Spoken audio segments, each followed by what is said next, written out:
गंजाम जिला कोदला एनएसी रे थिबा इंडियन गैस एजेंसी रो मनमानी जोगु एबे साधारण खाउटी उपरे पड़ुछि बड़ प्रभाव। वर्तमान मध्यप्राच्य रे युद्ध लागिथिबा बेले सीधा सड़क गैस और तैल उपरे एहार प्रभाव पड़िथिबा देखिबाकू मिलिछि। गोटिए थररे गैस रो मूल्य 60 टंका बढ़िथिबा बेले सीधा सड़क साधारण लोकंक उपरे एहार प्रभाव देखिबाकू मिलिछि।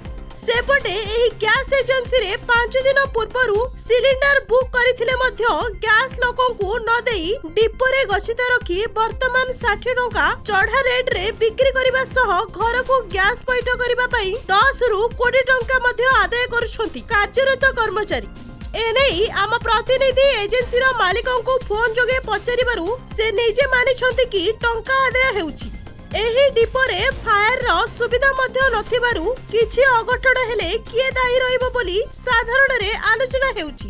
हेले एठी प्रश्न उठुछि वर्ष वर्ष धरी एही एजेंसी लोकंक ठारू लुटिबारे लागिथिबा बेले केमिति प्रशासन जानि पारि नाही। एबे देखिबाकू बाकी रहिला खबर प्रसारण परे प्रशासन की कार्यानुष्ठान नेउछि। गंजाम रु भगवान पाढ़ी को रिपोर्ट न्यूज.in।